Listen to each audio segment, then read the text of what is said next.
I told you China just built an entire digital twin city from scratch? From a starfish-shaped $17 billion airport to a $50 billion railway carving through the Himalayas, China isn't just building infrastructure, they're rewriting the rulebook. And the West? They're scrambling to keep up. Keep watching.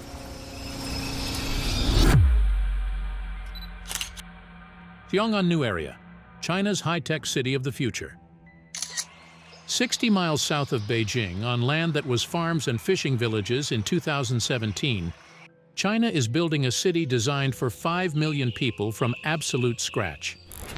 The Xiongan New Area in Hebei province exists to relieve pressure on Beijing, which has been choking on traffic and smog for years. Instead of adding another congested ring road, the government designated this quiet zone around Baiyang Lake, the largest freshwater lake in northern China, and began relocating entire universities, state-owned companies, and government offices here. If you look at satellite photos from a few years ago and today, the change is shocking. In the first years after Xiongan was announced in the year 2017, most of the land was still fields, ponds, and low houses. As large-scale building kicked off, whole blocks of resettlement housing and new office towers began to rise at the same time. By the fifth year, 986 resettlement buildings were delivered in just one district, giving new homes to nearly 60,000 people who had moved out of old villages. By the year 2023, well over 100,000 residents had already shifted into new apartments across several new neighborhoods. At the same time, companies that once sat in downtown Beijing quietly began to open new branches here. More than 200 central state-owned enterprises have set up offices or subsidiaries in Xiongan, along with banks, telecom giants, and research firms. The design idea is simple. People should be able to live, work, shop, and send their kids to school inside one area, instead of spending hours in traffic every day. Chinese planners call this the 15-minute life circle, which just means that the things you need most often should be within a 15-minute walk from your front door. What makes Xiongan feel different from an ordinary new town is that it is being built as a city that lives inside computers as well as on the ground. The core of this is the Xiongan Urban Computing Center, sometimes called the city's brain. It runs a huge set of computers that hold a full digital copy of the city. Every building, road, and pipeline on the ground has a matching model in this system, which is why officials say Xiongan is China's first full digital twin city. This means that there is a live map of the city that updates in real time, and that map guides decisions about traffic, energy, water, and public services. On top of that digital copy, the city has been laying what it calls digital roads. These are not special lanes you can see with your eyes. They are normal streets that happen to be packed with sensors, cameras, and small devices that talk to the network. By late 2025, Xiongan had already finished more than 500 kilometers of digital roads, which is over 310 miles. They had also put up more than 5,600 fifth-generation mobile-based stations across the area. These devices watch traffic flow in real time, measure road conditions, and track buses and taxis as they move. Because the city brain knows where vehicles are and how fast they are moving, it can tweak the street network on the fly. We can pass in the vehicles and tell what type of vehicles it is, and also it could detect the bicyclist, motorcyclist, and even recover their trajectory. Traffic lights do not have to follow fixed timers.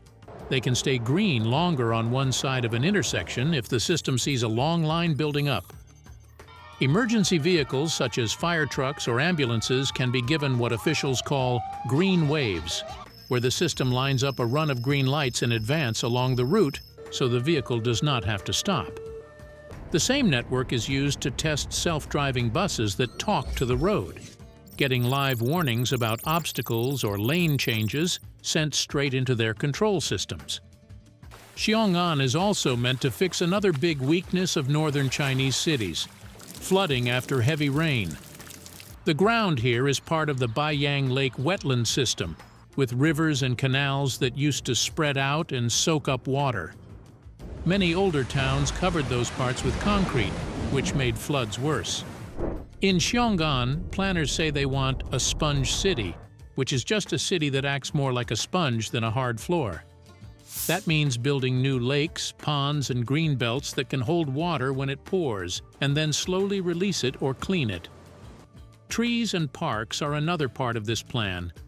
Tens of thousands of new trees have been planted since the area was set up, and parks and greenways are built into the city layout, not added later as an afterthought. This makes it easier to keep air cleaner than in older factory towns and gives people places to walk and ride bikes. It also helps with heat. In many cities, glass towers and wide roads trap hot air in summer. Here, water and trees help. Cool streets down and cut the need to run air conditioning at full blast. Under the surface, there is another hidden project that most visitors will never see. Instead of letting every building dig its own trench for pipes and wires, Xiongan is building wide, shared utility tunnels under major streets. These are large service corridors where power cables, water pipes, heat lines, and even some small service roads sit side by side in one space. Workers can walk or drive small vehicles through these corridors to fix leaks or replace parts without cutting open the street above every time. For people living in the city, that means fewer random holes in roads, fewer surprise pipe bursts, and less mess when repairs are needed. Transport links lock Xiongan into the wider region.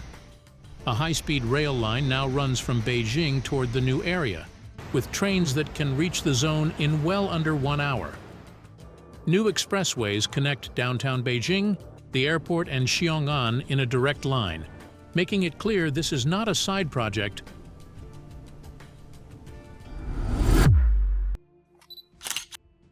Beijing Daxing International Airport, the Starfish Gateway. By the late 2010s, Beijing's main airport was bursting at the seams.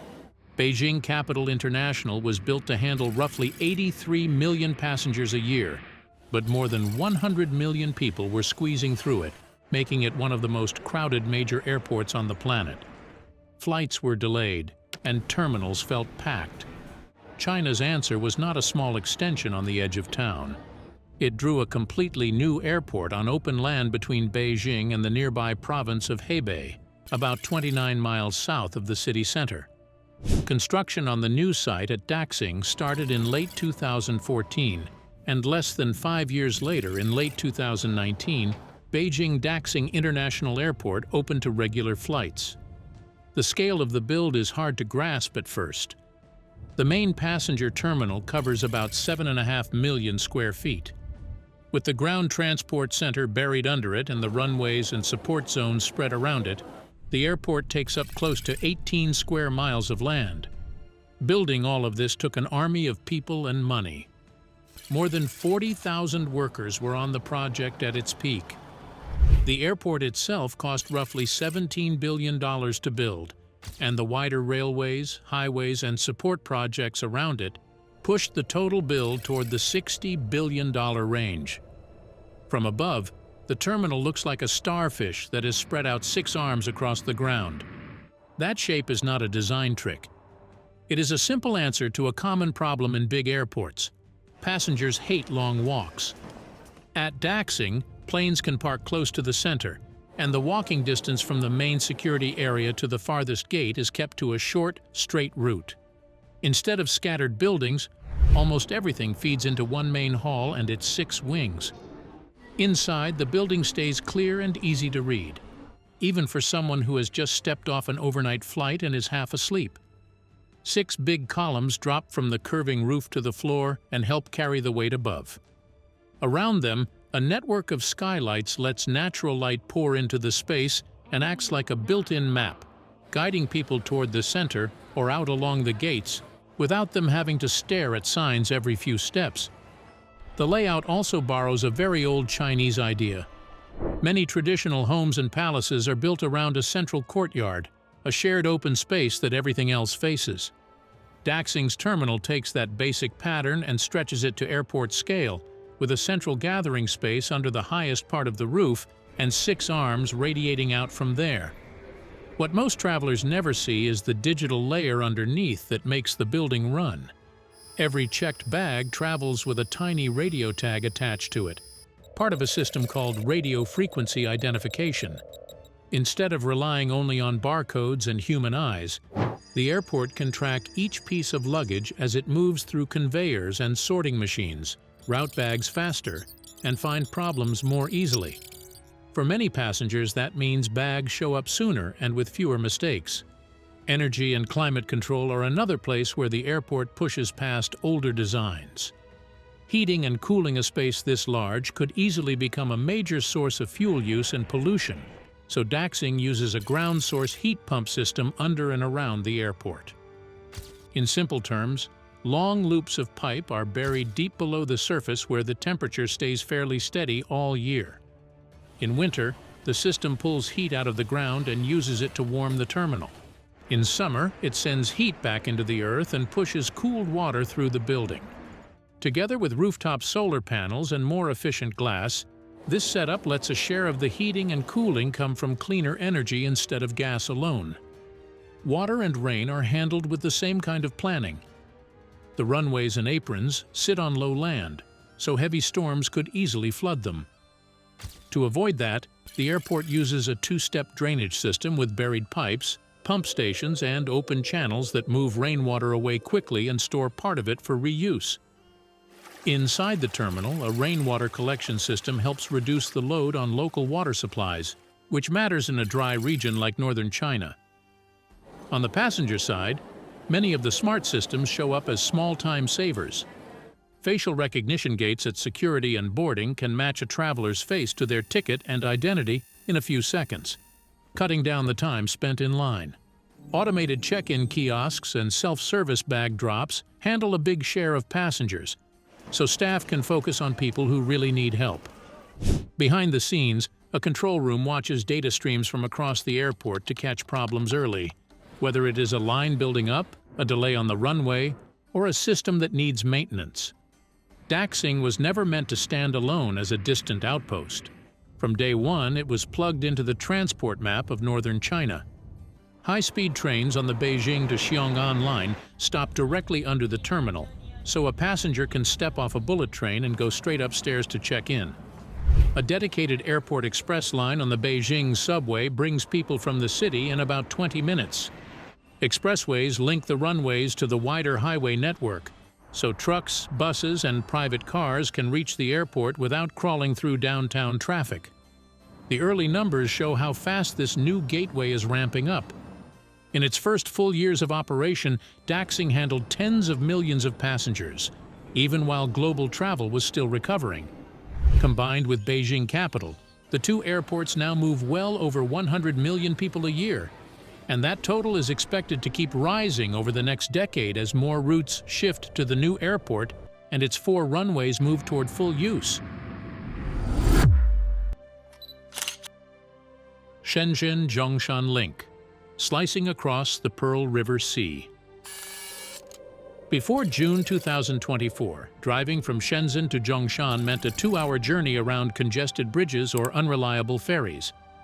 Now, a cross-sea expressway dives underwater for miles, surfaces on man-made islands built in the ocean, then soars over bridges tall enough for container ships to pass underneath, cutting the trip to 30 minutes. The Shenzhen-Zhongshan Link, sometimes called the Shenzhong Link, is not just one bridge. It is a full system of bridges, artificial islands, and an undersea highway tunnel, all tied together as one route. The whole corridor is just under 31 miles long, with 8 expressway lanes, 4 in each direction. The core cross-sea part, where the road runs above and below open water, is about 15 miles long. Construction began in the year 2017, and the link finally opened to traffic on June 30, 2024. From east to west, the route starts near the busy airport and tech zones of Shenzhen, drops into a long tunnel under the sea, climbs back up through man-made islands, and then crosses more bridges toward Zhongshan on the western side of the delta. The tunnel is the widest highway tunnel of this kind anywhere in the world. One of the main bridges on the eastern side is a huge suspension bridge with a main span of more than 1 mile and a deck that sits almost 300 feet above the water, high enough for large ships to pass and tall enough to set several world records for offshore suspension bridges. On the western side, a tall cable-stayed bridge with a main span of about 1/3 of a mile and towers nearly 900 feet high takes the road over busy channels closer to Zhongshan. The mouth of the Pearl River where this link sits is a very hard place to build anything. It is the wide, shallow area where the river meets the sea, with deep layers of soft mud at the bottom, strong currents that change with the tide, and regular typhoons that blow in from the South China Sea. Engineers had to design foundations that could stand in soft ground without sinking and at the same time handle waves, tides, and passing cargo ships that sail between Guangzhou, Hong Kong, and the outside world. The underwater tunnel is built using a method called an immersed tunnel. Instead of drilling under the seabed like a mountain tunnel, builders cast giant concrete boxes in dry docks on land. Each box is a tunnel piece with road decks inside. When a piece is ready, it is sealed, floated out into the channel like a ship, then slowly sunk into a trench dredged in the seabed. Divers and engineers line up each piece so its ends match the one before it within inches. Then they lock them together and pump out the water inside. For the Shenzhen-Zhongshan tunnel, these pieces form the first steel shell-immersed tunnel in China, meaning the concrete boxes are wrapped in steel plates to help them fight corrosion and water pressure over many decades. Because the seabed is so soft, the trench under the tunnel had to be treated and strengthened before the pieces could rest on it. Designers used layers of stone and sand to spread the weight, and in some places they drove piles down into firmer ground to hold the load. At the two ends of the tunnel, engineers built large artificial islands by sinking huge steel cylinders into the seabed and filling them with sand and rock, then building the road on top. These islands act as the doorways where the road changes from bridge to tunnel and back again. The suspension bridge on the eastern side had its own set of headaches. It has to clear busy shipping lanes, stand up to typhoon winds, and carry 8 lanes of traffic at highway speeds. To handle this, the design uses a very long main span, thick steel box girders for the deck, and heavy cables hung from tall steel towers. If the deck sat too low, large container ships could not pass. If the towers were too weak, they could twist and sway in strong storms. Wind tunnel tests and computer models guided the final shape so the bridge would stay stable even in typhoon winds. On top of the raw concrete and steel, the project is packed with sensors and smart systems that keep watch day and night. In the main suspension bridge, there are smart strands inside the main cables, where fibers run along selected wires to measure temperature and humidity all the way across the span. These readings help crews spot hidden moisture or heat buildup that could damage the cables over time. In the tunnel, networks of devices track traffic flow, air quality, smoke, water pressure outside the walls, and tiny movements in the structure. If anything drifts outside a safe range, the control center can slow traffic, change ventilation, or send inspection teams before a small problem turns into a major failure. For people living and working in the Greater Bay Area, this link is not just an engineering showpiece. It rips a hole through an invisible wall that used to split the eastern and western sides of the Pearl River. Shenzhen on the east is a huge tech and finance hub, home to global firms in phones, internet, and hardware. Zhongshan on the west has long been known for factories, logistics centers, and links further inland. Before the link, companies on each side often had to send trucks on long routes that burned fuel and wasted time. Now, one direct highway makes it much easier to move parts, finished goods, and workers between the two sides in a single shift. The numbers in the first month showed how hungry people were for this shortcut. In the first month after opening, there were more than 3 million vehicle crossings. That worked out to more than 100,000 vehicles per day on average, about 1/4 of all cross-river trips in the region at that time. Many of those trips were simply people trying the new road, which did lead to some early traffic jams. By the first year mark in June of 2025, the link had carried more than 31.5 million vehicle trips, with a daily average of about 86,000, roughly 1/5 of all cross-river traffic at the Pearl River mouth. Sichuan-Tibet Railway, the railway through impossible mountains. The highway between Chengdu and Lhasa crosses terrain where landslides bury vehicles, altitude sickness strikes half the passengers, and the journey takes over a week when roads close. China's solution? Build a railway through mountains so geologically unstable that the rock explodes when tunnels are dug into it. The answer is a new high-elevation rail line that runs from Chengdu in Sichuan to Lhasa in Tibet, often called the Sichuan-Tibet Railway. When it is complete, this single line will cut the train trip from about 1.5 days on older roundabout routes down to roughly half that time, close to 13 hours. It will be about 1,000 miles long, and will be only the second rail line in history to reach Tibet by train. The line is split into 3 big pieces. The first piece runs from Chengdu to the smaller city of Ya'an, a distance of about 87 miles that already opened a few years ago with modern bullet trains. The last piece runs from Ningqi to Lhasa and is also already open. It is about 270 miles long, and 3/4 of that distance is carried on bridges and inside tunnels. The middle piece between Ya'an and Ningqi is the real monster.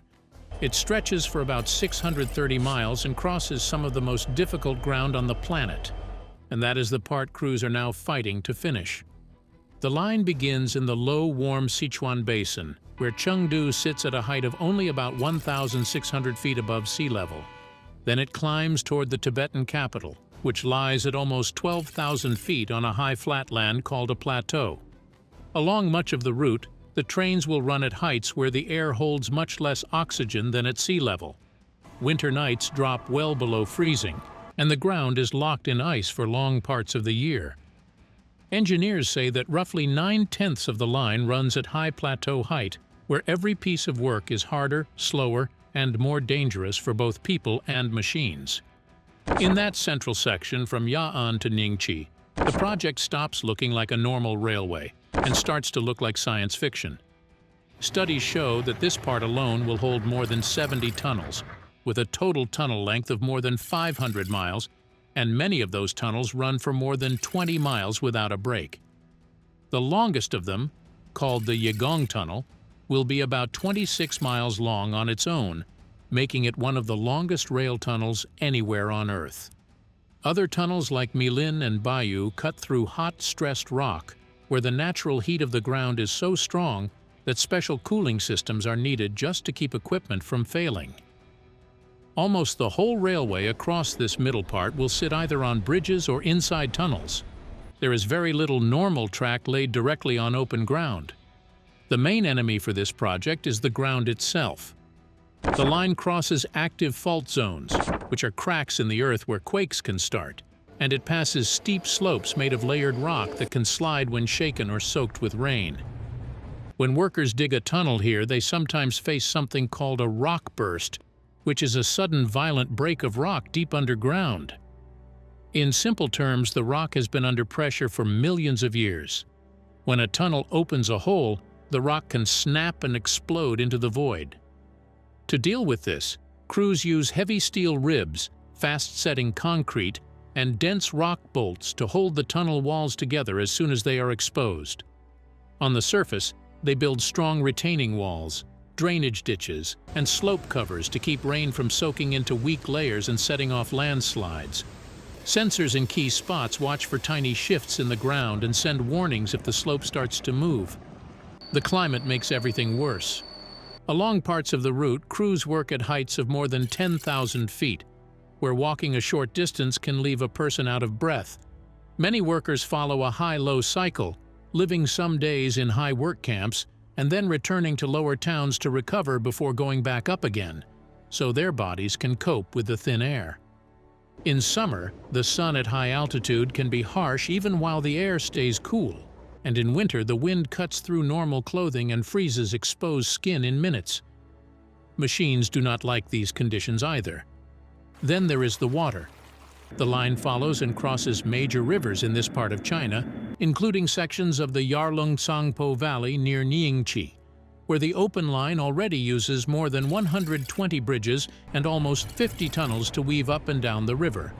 Some bridges cross wide, fast water where floods and ice can push hard against the piers. Others stand in deep, gorges where wind can shake long spans.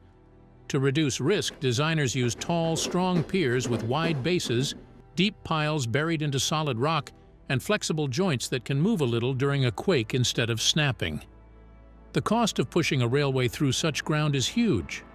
Official and research reports talk about total spending well above 300 billion yuan, which is more than $40 billion, and a building window that stretches from around 2014 to about 2030 for full completion.